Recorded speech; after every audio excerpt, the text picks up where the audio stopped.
Bienvenue sur Info 83 et notre rendez-vous consacré au municipal et plus spécifiquement à la Seigne-sur-Mer. Les 15 et 22 mars prochains, nous accueillons Nathalie Biquet. Bonsoir Nathalie Biquet. Bonsoir. Bienvenue, merci d'être avec nous. Merci de m'avoir invité. Mais c'était tout à fait normal, d'autant plus qu'une élection se profile vendredi. Alors, c'est la question que je vais vous poser. Donc, c'est la tête de liste de la coalition qui sera enfin connue. Vendredi, c'est ça, 15 novembre. Comment va se dérouler cette élection, cette désignation ou cette élection ? Alors oui, ce n'est pas vraiment une élection, hein. C'est un processus démocratique où on a réussi à se mettre autour d'une table, ce qui est quand même assez exceptionnel, puisque à la Seigne-sur-Mer, on a quand même la spécialité du nombre de listes en lice pour des élections. Et c'est vrai qu'en 2014, on a voulu tirer les enseignements de cette élection où finalement la droite a perdu parce qu'il y avait minimum 3 listes, voire 4 listes qui étaient engagées dans ce processus électoral. Et donc on en a bien pris conscience et on s'est dit qu'il valait mieux qu'on se réunisse avant pour qu'il y ait moins de listes et ne pas diviser parce que définitivement la ville de la Seine est à droite, donc il n'y a aucune raison qu'on parte diviser. Alors pour cette coalition, il y a 3 candidats à la tête de liste, Guillaume Capobianco, Damien Gutiérrez et vous ? Alors, c'était assez amusant parce que moi, j'étais candidate, donc comme vous le savez, j'avais commencé une campagne. C'est vrai que le processus de se mettre autour d'une table et de discuter, ce n'est pas simple, surtout avec des fortes personnalités. Donc, le processus démocratique n'a pas été, je dirais, jusqu'au bout, puisque en fait, on a discuté, mais il n'y a pas d'élection, il n'y a pas des élections internes, parce que c'était en fait assez déplorable pour la suite, où il y aurait eu des gens qui auraient été déçus. Quand on s'engage dans une élection, il faut surtout qu'il y ait des règles, il faut savoir comment on vote, le mode de scrutin est important, donc les critères n'étaient pas réunis. En revanche, effectivement, il y a eu des candidatures et ça a fait l'objet de discussions.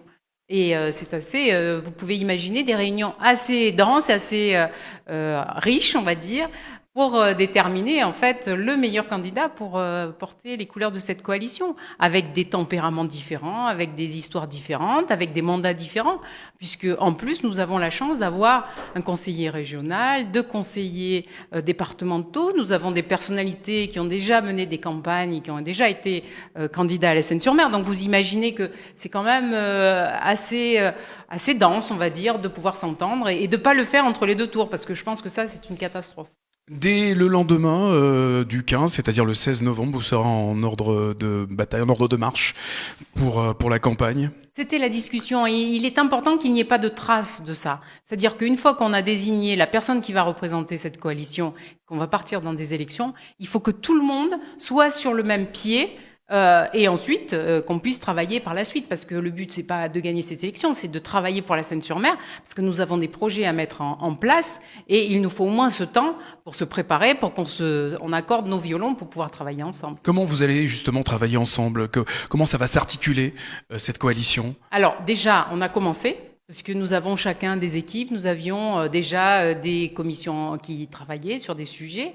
Moi, après, chacun les appelle comme il veut. Moi, c'était des ateliers de réflexion, d'autres, c'était les commissions. Donc, on a réussi à se rencontrer les uns les autres, à aller chez les uns et chez les autres. Il y a des sujets qui sont tellement évidents dans la gestion communale qu'ils ne font pas polémique. Et puis, il y a des sujets qu'il va falloir discuter, rediscuter. Donc ça, on a 4 mois pour le faire. Alors, si vous êtes tête de liste, si vous êtes élu, vous allez certainement avoir une investiture des Républicains. Où ça en est d'ailleurs cette décision ? Alors ça, c'est la joie des partis politiques, c'est-à-dire que on ne sait pas pourquoi, ça prend du temps. C'est vrai que c'est très compliqué parce que ça peut laisser planer des doutes, ça peut laisser la porte ouverte à des espoirs qui ne devraient pas en avoir. Et pour les militants, c'est assez catastrophique parce que personne ne sait aujourd'hui exactement ce qui se passe. Bon, peu à peu, on a vu quand même que les candidats partaient les uns après les autres. Donc, globalement, je serai la seule en lice pour l'investiture des Républicains. Mais je pense pas que les gens attendent particulièrement qu'on ait cette investiture.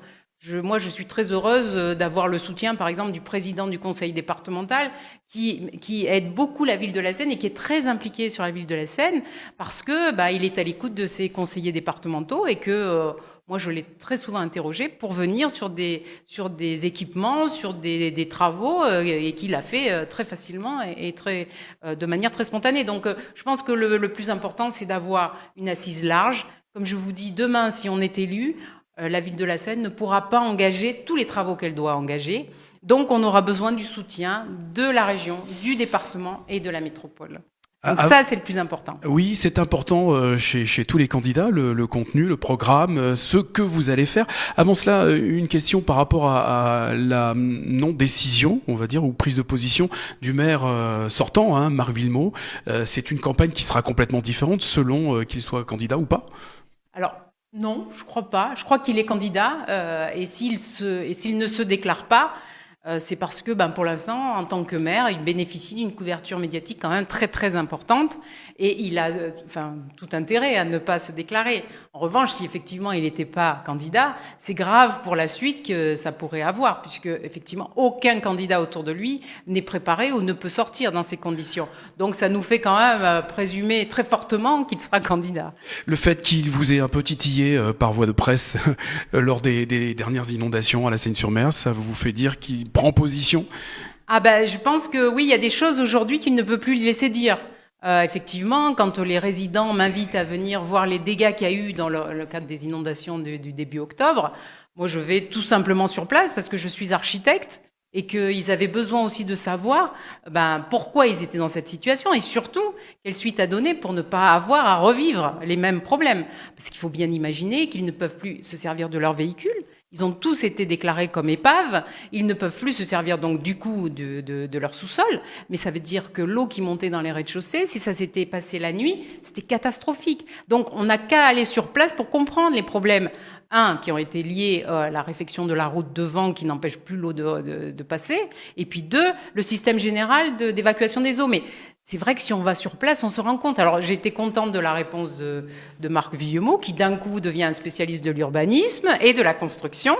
Mais en fait, où c'est pas raisonnable, c'est qu'aucun des résidents ne l'a vu. Donc quand il dit qu'il est passé, là, je trouve que c'est limite quand même comme procédé. La campagne a démarré. Autre point de discorde entre vous, la réhabilitation de la corniche. Oui. Voilà. Ça alors là, j'ai découvert dans le journal samedi dernier que ça y est, c'était reparti. Ça y est, oui, on va faire la corniche, comme ça nous avait été annoncé déjà en 2014.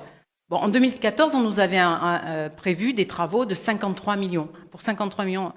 Maintenant, on en est à 40 millions. D'abord, TPM avait dit 32, maintenant on est à 40 millions, c'est-à-dire qu'il y a une espèce d'inflation.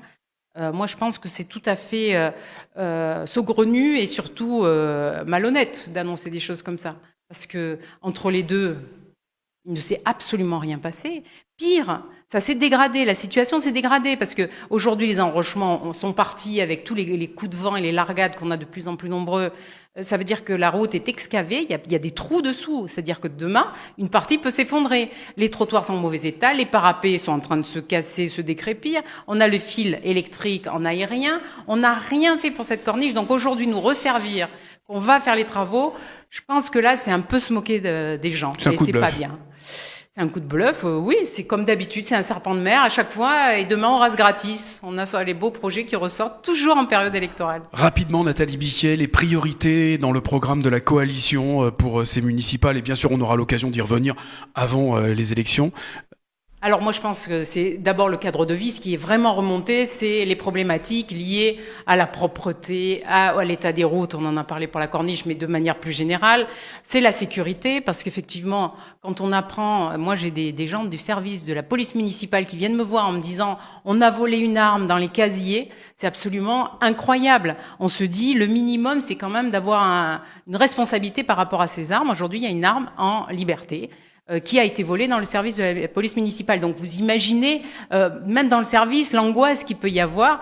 Ça répond quand même, c'est la deuxième fois, parce que au moment de changer les armes, quand ils ont fait l'inventaire, ils ont aussi constaté qu'il en manquait une.